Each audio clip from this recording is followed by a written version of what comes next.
Tecumseh's curse, coincidence, or something else. The Tecumseh curse, also called the Tippecanoe curse, refers to the claim that the 1809 dispute between U.S. President William Henry Harrison and Shawnee Indian leader Tecumseh may have been the root cause of the deaths of presidents elected or re-elected in the years ending. 0 is from Harrison to John F. Kennedy. In 1840, William Henry Harrison won the presidency with the slogan "Tippecanoe and Tyler too." This slogan referred to his involvement in the Battle of Tippecanoe in 1811, where Harrison led the Americans to defeat the Tecumseh-led Shawnee. As a result, Harrison was celebrated as a war hero.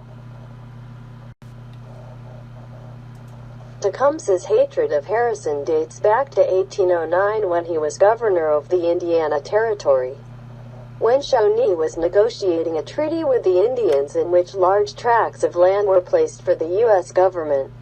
Enraged by Harrison's unfair tactics in negotiating the treaty, Tecumseh and his brother organized a group of local tribes and attacked Harrison's army at the Battle of Tippecanoe. During the War of 1812, Harrison boosted his reputation as an Indian warrior when he defeated the British and the tribesmen who had aided them in the Battle of the Thames. With another defeat and loss of more territory to the American government, Tecumseh, Shawnee's familiar brother Tenskwatawa, known as the Prophet, placed a death curse on all U.S. presidents that would expire in the years to come. While Harrison was elected president with almost 53% of the vote, he never had a chance to take office. After giving a very long opening address on a cold, windy day in March, he got stuck in a rainstorm and caught the severe cold that would eventually turn into pneumonia and kill him.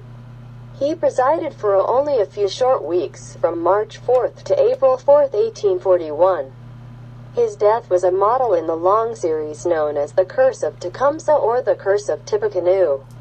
Other benevolent heads of the Tecumseh curse in 1860.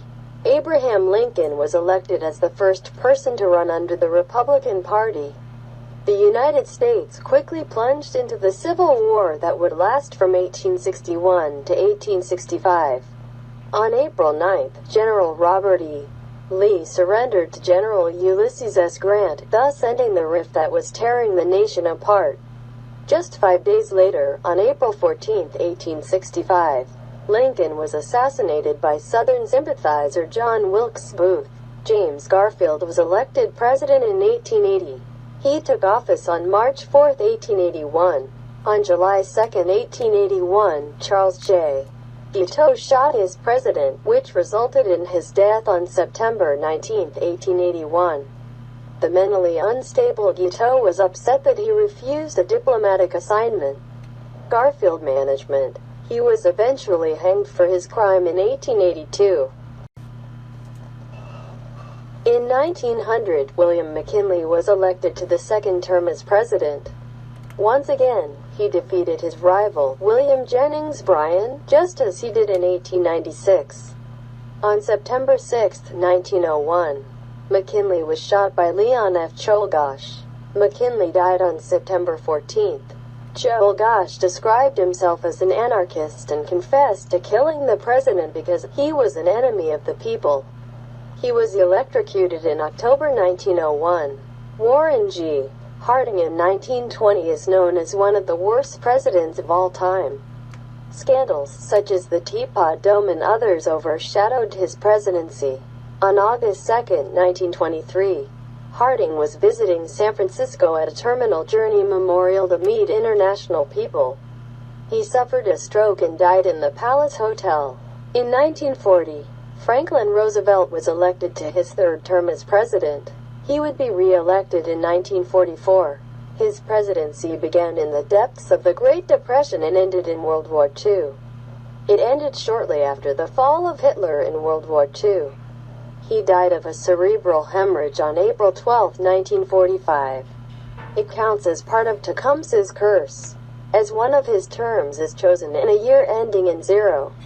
In 1960, John F. Kennedy was elected the youngest president. This charismatic leader has had some highs and lows during his brief tenure, including the creation of the Berlin Wall in the Bay of Pigs Bay after the Cuban Missile Crisis. On November 22, 1963, Kennedy was riding a motorcycle in Dallas and was assassinated. Lee Harvey Oswald was found guilty as a lone gunman by the Warren Commission. However, many still question whether more people are involved in a conspiracy to kill its president.